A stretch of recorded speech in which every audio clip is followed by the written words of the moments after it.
জানাজার টাইম দিছে 10:30 জানাজা, 10:34 বাজে গেছে, 30:40 বাজে গেছে। কিছু মানুষের এই পরিমাণ অস্থিরতা, এই মিয়া টাইম টেবিল ঠিক রাখো না, কইলা 10:30টায় জানাজা, 10টা মিনিট ওভার হয়ে গেছে, কতক্ষণ খাড় করায় রাখবা? মানে উনি ব্যস্ত, ওনার এই 10 মিনিট সময় নাই। আল্লাহর কসম বন্ধু, এই মানুষটাও এরকম ব্যস্তই ছিল। যে মানুষটার জানাজা হচ্ছে এখন, যার লাশ এখানে শোয়ানো, এই লোকটাও এমন ব্যস্তই ছিল। তার হাতেও একদিন সময় ছিল না। আজ গোটা পৃথিবী সব আগার জায়গায়, এই বেচারা শুধু নিস্তব্ধ। চোখের সামনের জলজ্জান্ত মানুষটা স্তব্ধ, আর হাত নড়ে না, পাও নড়ে না, আর চোখ নড়ে না, জিহ্বা নড়ে।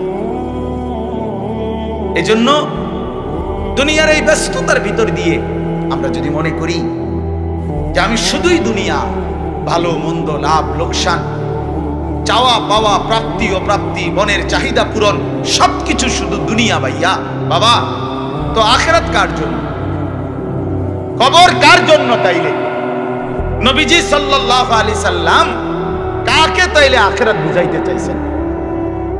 আল্লাহর কোরআন এমন কোন সূরা নাই, কোরআন শরীফের 114টি সূরা, 114টি সূরার এমন কোন সূরা নাই, এমন কোন রুকু নাই কোরআনে যেখানে আখিরাতের কথা, পরকালের কথা আলোচনা নাই। এই পরিমাণ আল্লাহ তাআলা আখিরাত, পরকাল, পুনরুত্থান, হাসরের মাঠ, এগুলো আল্লাহ তাআলা এতবার বলছেন, অস্বীকার করার, পাশ কাটার কোন সুযোগ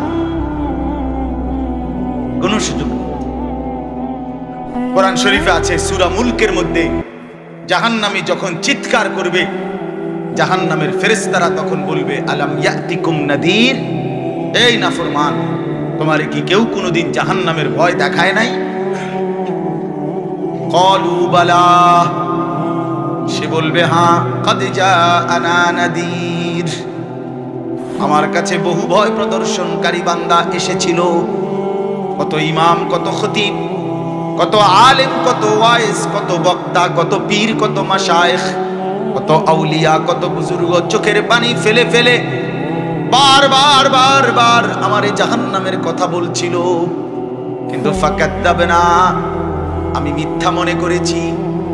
ওয়াকুলনা মা নাযালাল্লাহু মিন শাই, আমি আরো বলছি এগুলো আল্লাহ বলে নাই, তোমরা মোল্লারা, মুন্সিরা তোমরা বানায়া বলো। হ্যাঁ, অনেক ব্যর্থমিজ লোক আছে, ও হয়তো না, হুজুররা যত কয় এত না, না ওরা জানে, ওরা আগেও একবার ফিটা খাইয়া আইছে,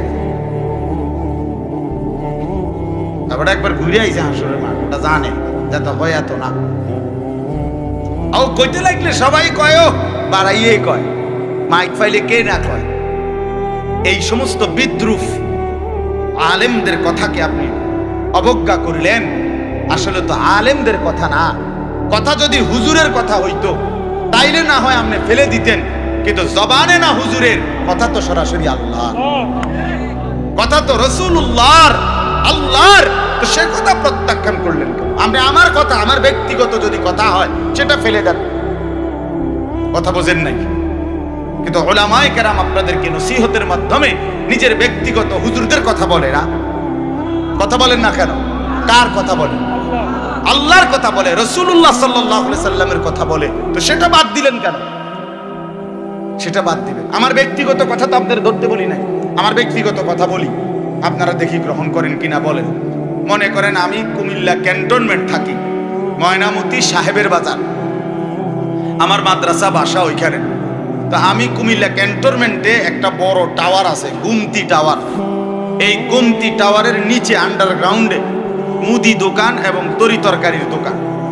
আমি প্রত্যেক দিন ওইখানে তরি তরকারি এবং মুদি যত মাল, এই যে পেঁয়াজ, রসুন, আদা, তেল এগুলো এবং মাছ তরকারি, এগুলো ওই গুমতি টাওয়ার থেকেই সবসময় কিনি।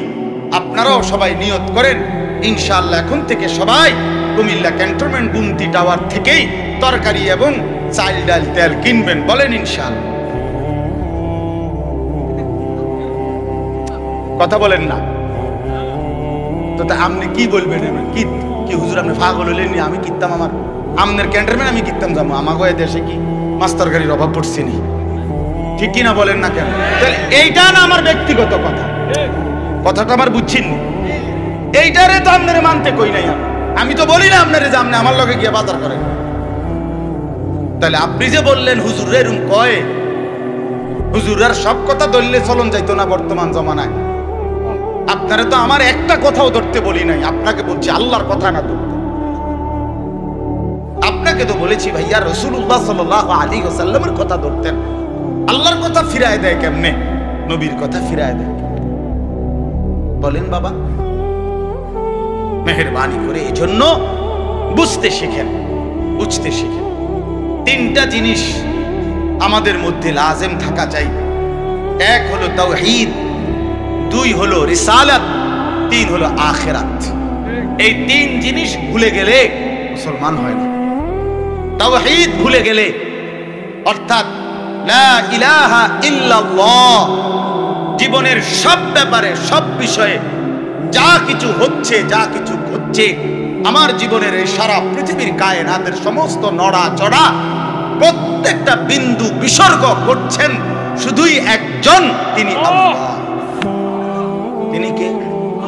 লা ইলাহা ইল্লাল্লাহ, আল্লাহ ছাড়া আর কোনো ইলাহ নাই, দেনেওয়ালা আর কেউ নাই, পালনেওয়ালা আর কেউ নাই। এটা তাওহীদ। আর